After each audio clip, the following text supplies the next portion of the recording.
Hello doctors. ये मेरे यानी डॉक्टर समीन मंसूरी के metaphorical meaning of mind rubrics का 8वां वीडियो है।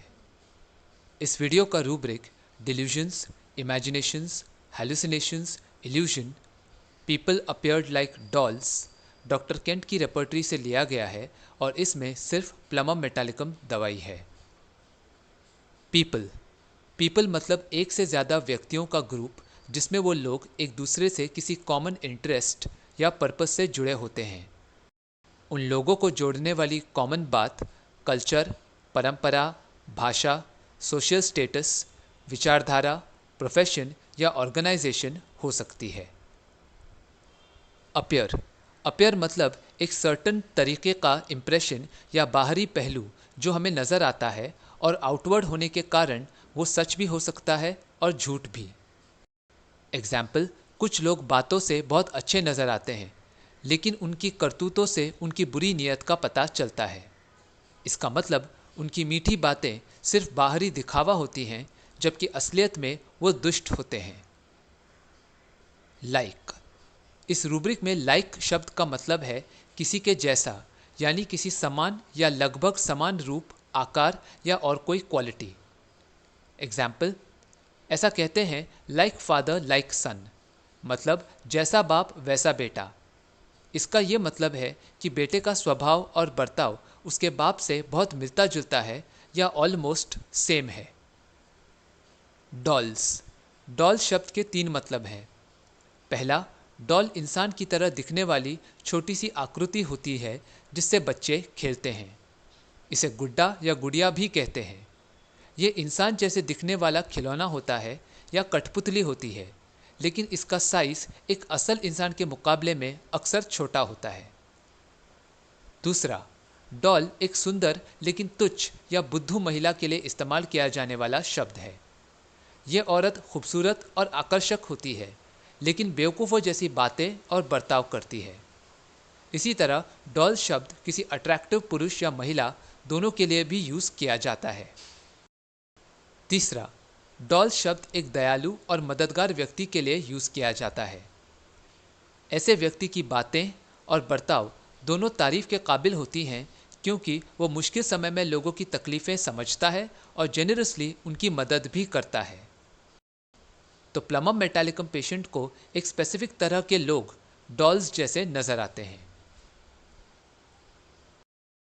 एग्जाम्पल 1, एक 50 साल के बिजनेसमैन जिसे हाई ब्लड प्रेशर की शिकायत है कहने लगा कि वो अपनी बेटी से बहुत प्यार करता है और उसे अक्सर पापा की परी बुलाता है। वो चाहता है कि उसकी बेटी की शादी किसी रईस आदमी से हो जिसका अपना खुद का बंगला हो ताकि उसकी बेटी वहाँ राज करे। वो अक्सर अपनी बेटी के लिए ऐसे ऊंचे लोगों के रिश्ते ढूंढता है जैसे कि ज़मींदार या ठाकुर जिनकी बड़ी बड़ी हवेलियाँ और कोठियाँ हों, लेकिन उसकी बेटी को एक मामूली ऑफिस क्लर्क लड़के से प्यार हो गया है।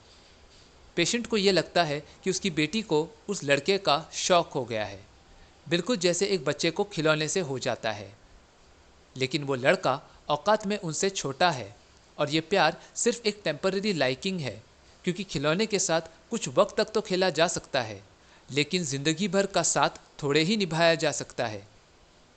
इसी तरह पेशेंट को कभी एक गरीब लड़की से प्यार हो गया था लेकिन उसने भी उससे शादी नहीं की क्योंकि वो तो सिर्फ एक पासिंग अफेयर था। साथ ही पेशेंट को ये भी लगता है कि अगर उसकी बेटी ने इस क्लर्क लड़के से शादी कर ली तो ये बात पेशेंट की बेटी और उसके बिजनेस दोनों के लिए अच्छी नहीं होगी। दोनों का जो नुकसान होगा उस खतरे को पेशेंट इग्नोर नहीं कर सकता, इसलिए उसने बीमार होने का नाटक शुरू कर दिया है। हालांकि उसे हाइपरटेंशन की शिकायत तो पहले से ही थी, लेकिन अब वो जानबूझकर ऐसी एक्टिंग करता है कि जैसे उसे अस्थमा भी हो रहा है और इसलिए उसकी सांस फूल रही है। वो जानबूझकर गहरी और तेज़ रफ्तार से सांस लेने लगता है जिसे देखकर उसकी बेटी परेशान हो जाती है और उस लड़के से मिलने का प्लान कैंसिल कर देती है। हाई ब्लड प्रेशर की प्रॉब्लम के कारण पेशेंट की याददाश्त कमज़ोर हो गई है। एक दिन पेशेंट को अपने ऑफिस में मीटिंग अटेंड करना था लेकिन चाहकर भी उसे याद नहीं आ रहा था कि मीटिंग कौन सी तारीख को है और कितने बजे है। बहुत कोशिशों के बाद ही उसे दिन और वक्त याद आया। इसी तरह जब वो घर आता है और बेटी पूछती है कि पापा आज आपका दिन कैसा था, तो पेशेंट को कम से कम 15 से 20 मिनट लग जाते हैं सिर्फ ये याद करने के लिए कि आज के दिन ऑफिस में क्या हुआ, उसे कौन मिलने आया, उसने कौन से क्लाइंट के साथ कहाँ लंच किया, आज उसे ऑफिस में कितना ज़्यादा समय लग गया। ये सारी बातें उसे बहुत वक्त के बाद याद आती हैं। इस याददाश्त की कमज़ोरी के कारण पेशेंट के फ्रेंड्स और फैमिली उसे यही कहते रहते हैं कि ये क्या, तुमको तो इतना भी याद नहीं कि आज संडे है या मंडे, लगता है तुम 50 की उम्र में ही 90 साल के बूढ़े हो गए हो, और कौन जाने कल को तुम खुद का नाम भी भूल जाओगे। ये बात पेशेंट को अच्छी नहीं लगती और वो उन्हें फट से बोलता है कि तुम्हारे पास याददाश्त स्ट्रॉन्ग करने की दवा है क्या, अगर है तो दो, नहीं तो अपनी बकवास बंद करो। तो इस केस में इस पेशेंट के अनुसार उसकी बेटी को उस क्लर्क लड़के से प्यार नहीं बल्कि एक टेम्पररी लाइकिंग हो गई है। पेशेंट को वो लड़का हैसियत में छोटा और सिर्फ एक टाइम पास के लिए इस्तेमाल किए जाने वाले खिलौने जैसा लगता है। तो ये रूब्रिक है delusions people appeared like dolls. मतलब पेशेंट को खुद के स्टेटस से लोअर वाले ज़्यादातर लोग ऐसे खिलौने लगते हैं जो सिर्फ मन बहलाने के काम आते हैं। पेशेंट अपनी बेटी के लिए ऐसे ख़ानदानी लड़के ढूंढ रहा है जिनके पास महल हो, जिसमें सिर्फ राजा महाराजा जैसे लोग ही रहते हैं।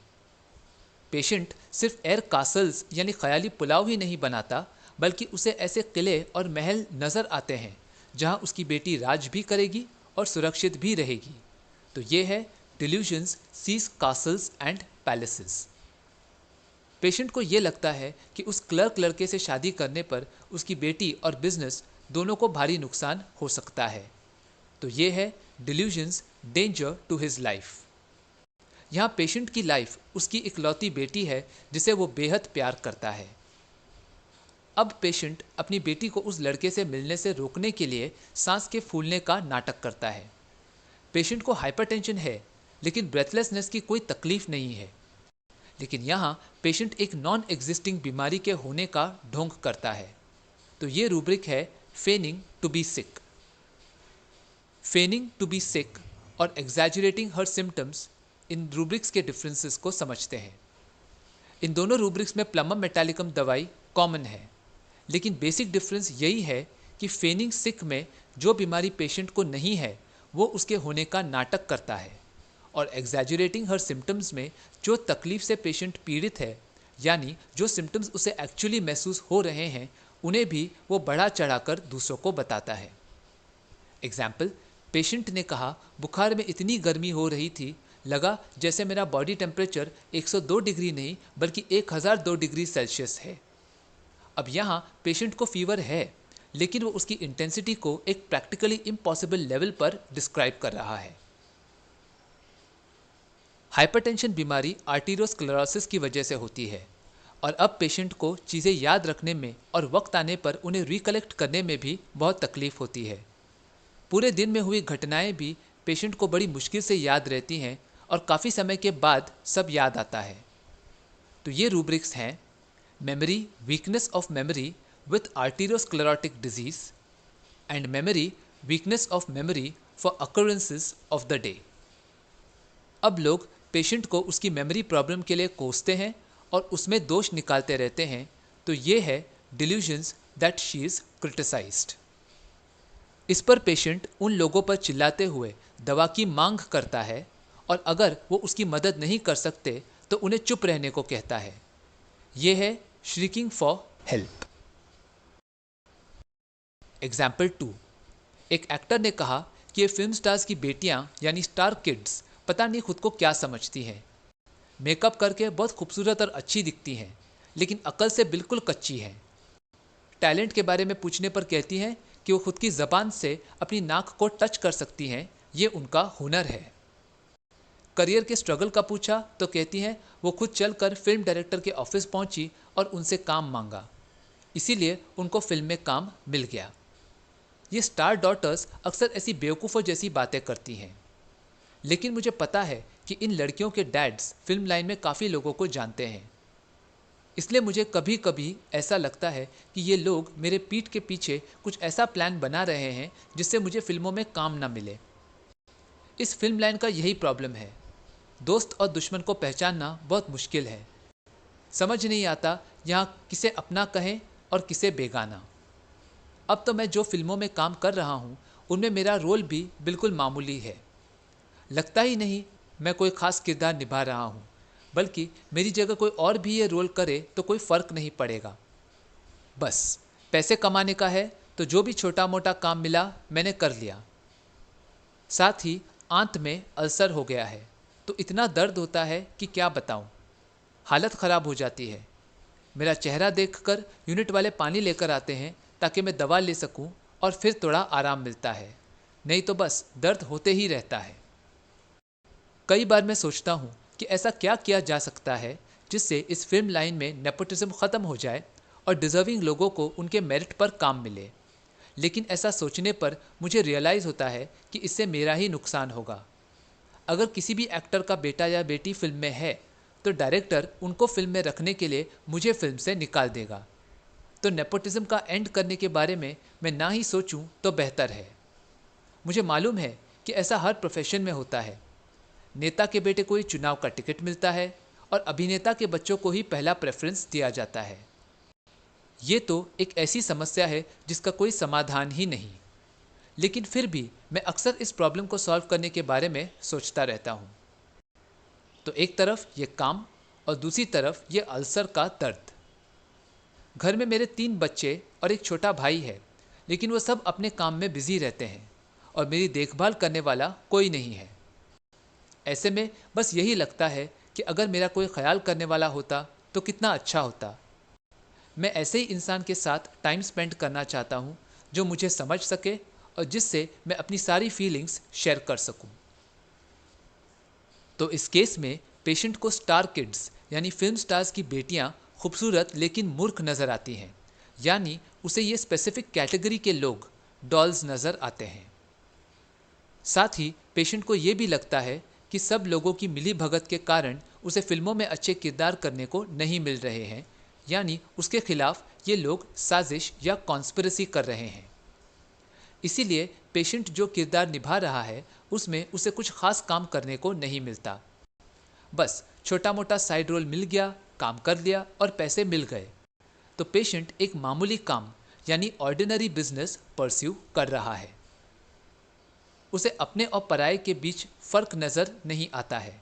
मतलब वो अपने रिश्तेदारों और भला चाहने वालों को पहचान नहीं पाता। तो ये रूब्रिक है recognises does not his relatives. Ulcer के दर्द के समय पेशेंट की हालत एकदम ख़राब हो जाती है और उसका चेहरा उसके दर्द को साफ बयान कर देता है। तो ये रूब्रिक है anguish from pain in abdomen. Patient को पता है कि नेपोटिज्म को ख़त्म करने के सल्यूशन के बारे में सोचना नुकसानदायक साबित होगा, लेकिन फिर भी वो इस बात पर विचार करते रहता है। तो ये रूब्रिक है brooding over forbidden things. Forbidden मतलब कोई भी ऐसी हरकत जिसे करने की मनाही है क्योंकि उसे करने पर प्रॉब्लम्स क्रिएट होती हैं। पेशेंट ये भी जानता है कि नेपोटिज्म हर फील्ड में मौजूद है और ये एक ऐसा प्रॉब्लम है जिसका कोई सल्यूशन ही नहीं है। तो पेशेंट जो प्रॉब्लम भाई भतीजावाद के कारण फेस कर रहा है वो उसकी लाइफ की एक लाइलाज बीमारी है। तो ये रूब्रिक है delusions he has an incurable disease. Patient के परिवार में उसके 3 बच्चे और एक छोटा भाई है, लेकिन इनमें से कोई भी पेशेंट का ध्यान नहीं रखते हैं। इसलिए पेशेंट को ऐसा लगता है जैसे उसके लिए इनमें से कोई भी नहीं है। मतलब असल में ये लोग जिंदा हैं, लेकिन पेशेंट के अनुसार ये लोग उसके लिए एग्जिस्ट ही नहीं करते हैं, यानी मरे हुए इंसान के समान हैं। तो ये रूब्रिक है delusions dead corps of dead brother and child. Dead मतलब मरा हुआ और कॉर्प्स मतलब लाश या शव। जब किसी इंसान की लाश मिलती है तो ये बात साबित हो जाती है कि वो इंसान मर चुका है। तो यहाँ पेशेंट ने भी इस बात को पूरी तरह मान लिया है कि उसके बच्चे और उसका भाई उसके लिए हमेशा के लिए मर चुके हैं और इसीलिए अब उसकी देखभाल करने वाला कोई नहीं है। इस दुखी अवस्था में पेशेंट किसी ऐसे इंसान का साथ चाहता है जो उसका हमदर्द हो। तो ये रूब्रिक है company desire for of a friend. तो इस केस के रूब्रिक्स हैं delusions people appeared like dolls, Delusions suspects there were conspiracies against him. Delusions thought they were pursuing ordinary business. Anguish from pain in abdomen. Brooding over forbidden things. Delusions has incurable disease. Delusions dead corpse of dead brother and child. And company desire for of a friend. Delusions suspects there were conspiracies against him. इस rubric का detailed explanation मैंने अपने lachesis video amorous with importance में दिया है। उसका link description में है, तो आप उसे रेफर कर सकते हैं।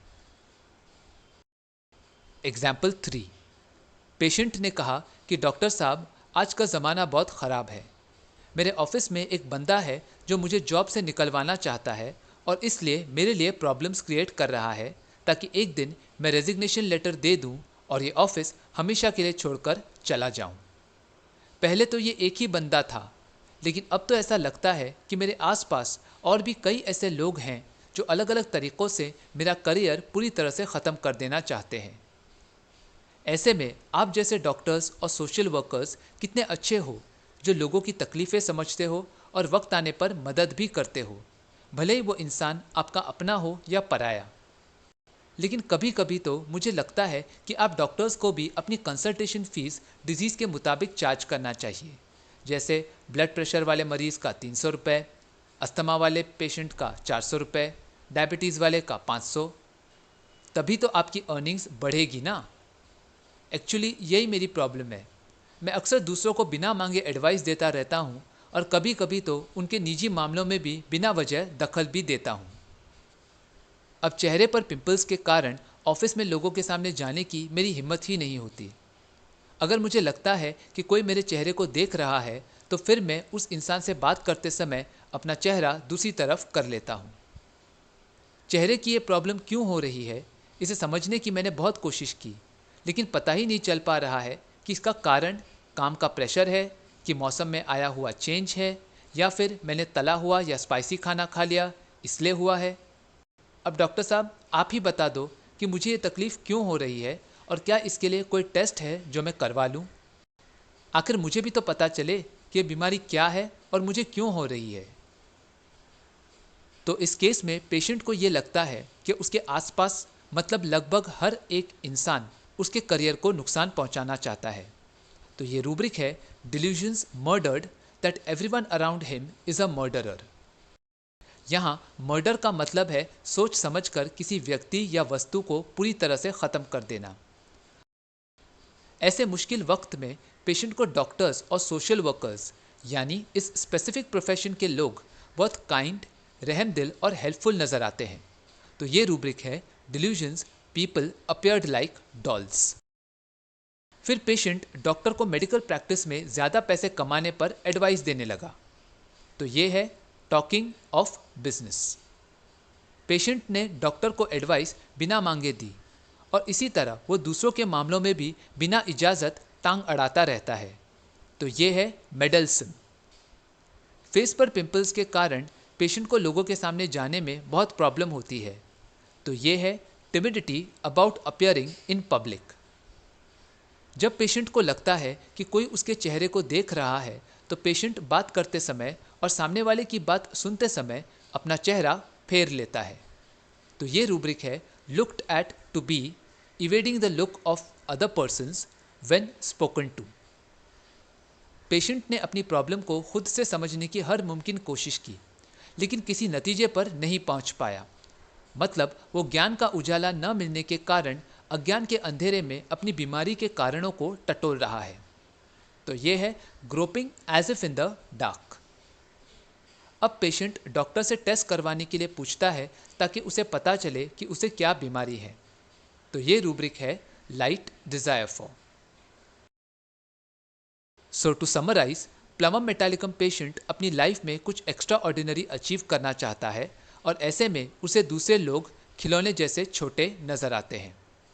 अगर वो कोई बड़ी कामयाबी हासिल कर लेता है, तो उसे ये डर सताता है कि जो लोग उसकी सफलता से नाखुश या जेलस हैं, वो उसे जानलेवा नुकसान पहुंचाना चाहते हैं। डॉक्टर फाटक्स मटीरा मेडिका में लिखा है, fears of assassination, of poisoning, thinks everyone about her is a murderer. और डॉक्टर फाटक्स रेपर्टरी में रूब्रिक है, fear assassins, single remedy plumbum. यहाँ असैसिनेशन वर्सेस मर्डर दोनों वर्ड्स का मतलब है किसी इंसान की हत्या करना, लेकिन इनमें जो इंपॉर्टेंट डिफरेंस है उसे समझते हैं।